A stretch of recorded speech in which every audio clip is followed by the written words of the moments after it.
What's up everyone, Zane here, and welcome to my guide to the minions of Scabarites. So let's get right into it, starting with the requirements. Now in order to do these effectively, you're going to need to have completed the contact quest, you'll need at least 80 ranged and defense, and at least 10 mil plus in starter cash, but ideally you'd have more than that.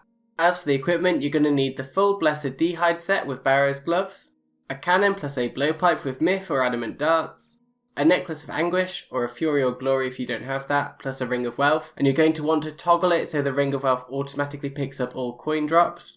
You'll want an Arvus assembler or the nearest equivalent that you have, plus a blessing. And then this is just a quick example of the equipment that I used myself. Basically you just want to prioritise your ranged attack bonus and your prayer bonus. For your inventory, you're going to want 3 to 4 prayer potions and a 1 dose of Bastion potion. You're going to want food that's monkfish or better, a Pharaoh scepter that's charged, a herb sack, a cannon plus cannonballs if this is your first trip. If you're going back, then obviously you can just leave 3 to 4 inventory spaces free instead. Alch runes and teleport runes, ideally placed in a rune pouch. And finally an indistinguishable light source, because your light source can be distinguished in this area and you don't want to be carrying a tinderbox with you, so just use something like the Kandarin head that I'm using here. So on screen now is just a sample of how I got to and from the Scabarites. Basically, find a place to regen your stats, use the Pharaoh Scepter to teleport to Jal Safra, leave the pyramid and run east going down the trapdoor. This is known as the banking area basically. When you've got what you need from the bank, you want to go south through the second trapdoor, run west through this location with magic prayer on and deactivate the trap to the first set of stairs leading down in the west. When you go down the stairs, turn your quick prayers on, which will ideally be for protect from range, the preserve prayer and either eagle eye or rigor, and sip your Bastion potion. From here, head southeast as I did and set up your cannon in the fairly big circular room. This is where you're going to be killing the Scabarites.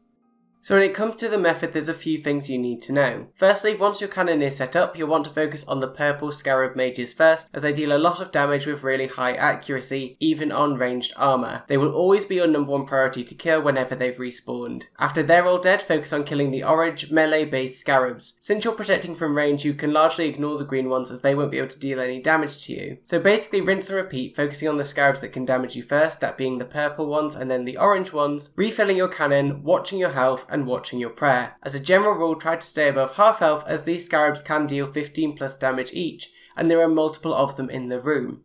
And I also have a few tips and tricks for you to help make your life easier if you're trying to do this. First, focus on trying to strafe between the scarabs so that the orange/melee ones can't hit you or only one can. This is just to reduce the incoming damage you take a bit. Obviously you will still need to be moving to refill your cannon, so just focus on constantly moving in ways that can reduce your incoming damage whenever possible. Also, be on the lookout for food drops from these monsters.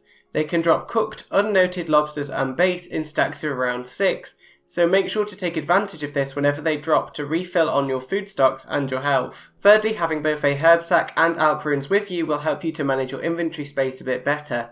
And related to that, try to leave a few spaces free after you've banked so you can come back and loot everything on the ground and or replace your cannon. And my final tip, linked to coming back whenever you've just done a trip, is I recommend refilling your cannon just before you leave and go to bank. This means that when you come back there'll be less Scabarites alive, so you'll take less damage at the start of the trip than you would have done if you hadn't left your cannon completely full. And it will also help to slightly increase the experience you get per hour as well. With all that said though, that is it for this guide. Scabarites are one of the few monsters in-game that provide excellent ranged experience with a cannon, whilst also bringing in upwards of 1 mil an hour in profit. They're definitely a high effort but high reward monster, so whether you're doing these as a slayer task or deciding whether or not to camp them, I hope this guide was helpful to you. With that said though, I hope you're having a nice day, and I will see you all next time. Bye guys!